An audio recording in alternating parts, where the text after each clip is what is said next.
Luther King Jr., first off, his name is Michael. I'm just going to call him Michael from here on out.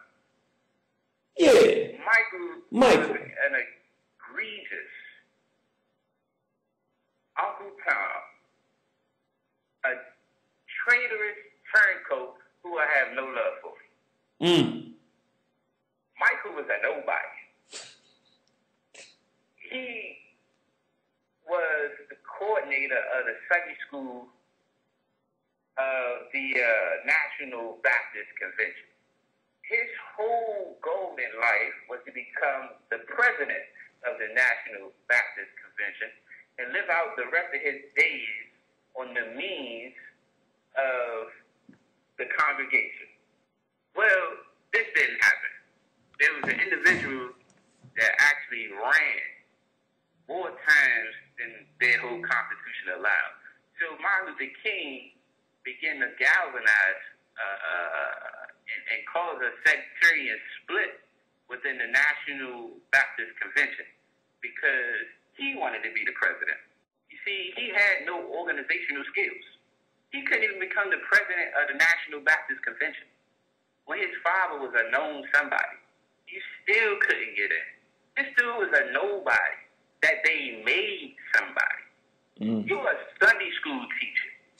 You're a nobody. They made you, Michael.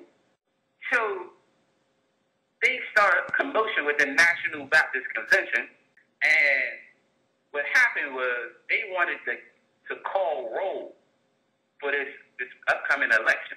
The incoming president said, ain't nobody calling no roll. I'm the president. So Michael and his crew with Ralph Abernathy and a bunch of other ones, they try to rush the stage. And in this commotion, a guy fell off the stage and died. So that blows the whole nonviolent BS right out the window. The dude was a made man. So I'm trying to set the stage that this dude was nobody. And like you said earlier, if it wasn't for Robert F. Williams, nobody would ever heard of Michael. He would have still been Michael. So they paraded this guy out in front of us. And Robert F. Williams went so far to say, the only reason why you know, this Robert F. Williams himself, he said the only reason why you know Martin Luther King, the only reason why you know this dude named Michael and why they got a holiday is because they want every little black boy that comes up as the next potential warrior, the next Colin, the next Tahuti Navy. We want them to know that if you fight for justice, you're going to end up with a bullet in your throat. So we got to understand the psychological warfare here at play. But getting back to this National Baptist Convention, his was so deep. The president of that convention at the time, they actually had farms called Freedom Farms, where black farmers had a haven to produce their crops for the black families all throughout the South. I think their headquarters was in Tennessee. Once Michael destroyed it, they took like 500,000 of their members and went and started something called the Progressive National Baptist Convention, and they mixed that all in with a whole bunch of cracker Baptists, and during the civil rights, they actually lost all of their farms. So he has a history of wanting to be somebody and willing to sacrifice and tell everybody else up the river on our own self-determination. This dude's an egregious turncoat, and in my closing. Wait, before you close, wait a minute. I don't mean to get you off the road. Wait a minute. You can't just be dropping bombs, Hiroshima-type bombs out of the sky and then just zooming by. Wait a minute. Are you telling me that he actually helped to destroy black economic infrastructure? Yes, sir. Anybody can go look it up. It was called the Freedom Farm. And the black Baptist churches actually had an economic basis where they were actually producing their own food.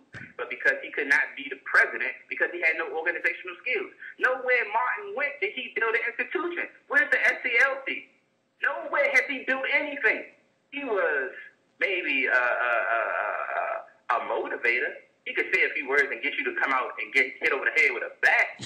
But he built Constitution. Wait a minute, man. You're talking about a man that was on the scene with Carlos Cooks, the type of caliber of Ira Kemp, H. Rat Brown, Kwame Ture, these giants that was actually getting ready to move. Come on, man. So, okay, so hold on. I know you already said it, but it's like, I'm not exaggerating, brothers and sisters. This I didn't know, and this is, man, it's turning my, this is why I don't like this dude, man. Every time I get something new about him, I really do have substantial hate for this dude. You telling me that the black farmers had a black economic base, and for his own self-aggrandizement to try to be the leader, he busted the whole thing up, but didn't keep the economic infrastructure together, just let that all the way fall apart.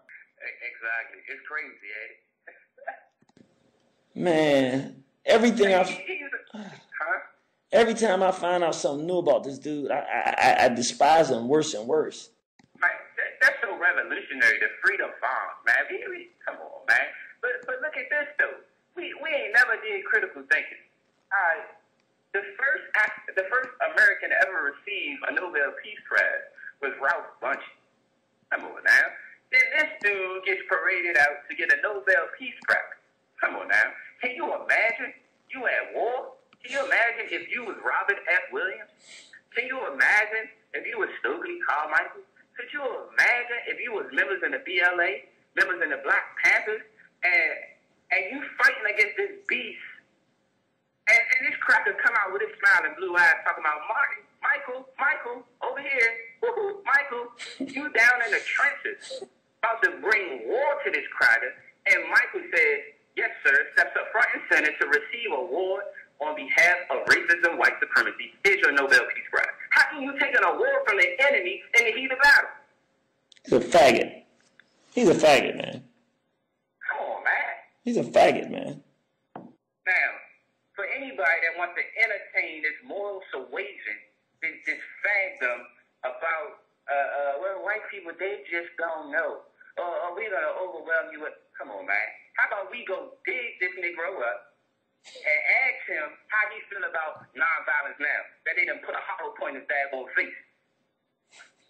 How about we go dig his mother up and ask her how she feel about her son talking about some nonviolence? I bet they put a bullet in her head while she was in the church playing the organ. Let's ask his brother how he feels about Michael talking about some nonviolence when they drowned him in his own pool in his backyard. So you saying in the face of his own mother being murdered, he don't harbor any resentment for this evil system and for the whites that run this system enough to stand up and be a man? He would still advocate our people to just lay down and die. Here's the little sucker part about this dude, man. Michael, it's the whole sucker part. He's a cold sucker. The most devastating march ever was the march in Selma in March 1965. It was so bloody. I mean, the carnage that was wreaked on our people was so devastating. They call it to this day the Bloody Sunday. He wasn't even on the front line. He gonna organize a joint and they said, I'm sorry. After the fact, he said, I'm sorry. If I would have known it was gonna be that bloody, I would have been on the front line. So faggot. No, you wouldn't. They gonna send y'all out there to get your head beat in, get bit up, ate up by some dogs, and he talking about something. I had to administer official church duties.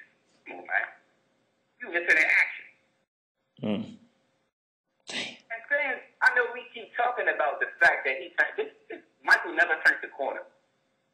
When he sat down with Harry Belafonte, we don't finish the rest of the whole dialogue. He said, I fear that we're integrating our people into a burning house.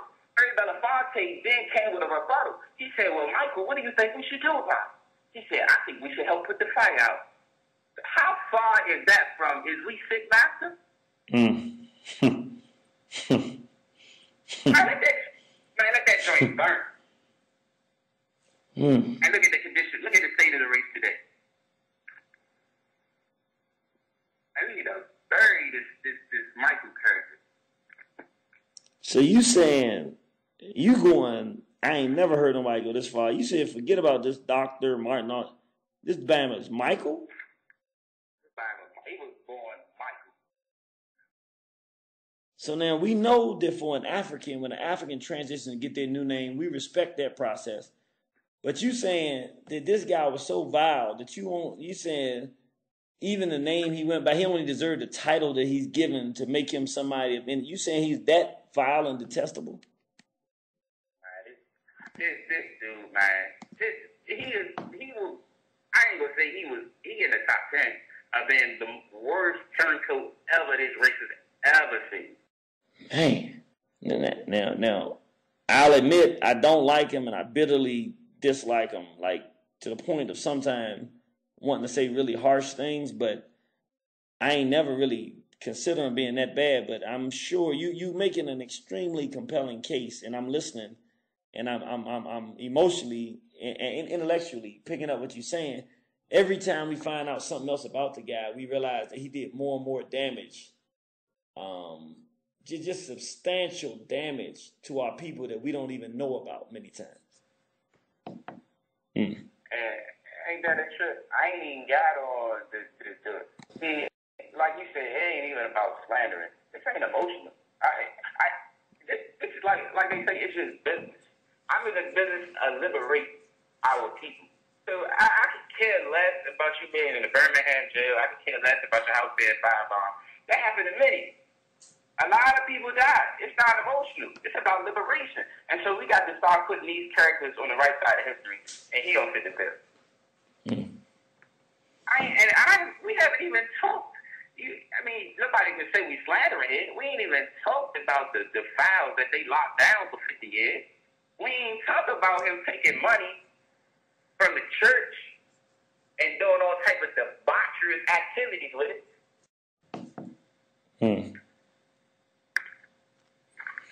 All right, well, I got to do it. I mean, it's already an answer. So I'm going to just change your question, make it a little more open-ended. Okay, so we got this fake martyr, Michael, that we know is Dr. Martin Luther King Jr. And... Can I stop you right quick? Uh-oh.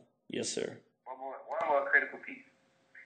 They erupted, ejaculated this whole Mahatma Gandhi nonsense into Michael's brain. Really perverted this individual, because if you study Gandhi actually was a soldier and he commanded an army to fight against the Zulus. There was nothing nonviolent about this guy. He was actually an officer in the South African Army. That's true. So for Michael to stand up and talk about I'm coming in the spirit of Mahatma Gandhi, man, get out of here. Well, you know what? Wait a minute. Mahatma Gandhi led an army against the black freedom fighters in South Africa. Martin Luther King was fighting part of the army in the war against the black freedom fighters in America. Oh my. Maybe he's more like Gandhi than we want to admit. Go ahead, brother. That was it. Okay, so wow. And the sister Shabazz just sent in just to remind us that Mahatma Gandhi was one of the most racist individuals in the history of India. The black people in India that they call the untouchables classify him the devil. They call him Satan because of how racist and violent and genocidal he was to the African people in India. So he hated black people. He fought in wars against black revolutionaries. Martin Luther King hated black people and loved white folks and fought against, I'm not going to say hated black people. Let me say he taught us that we should love the people that kill our babies. So however you want to classify that, you can classify that. This is real. This is true. We can't dispute it. We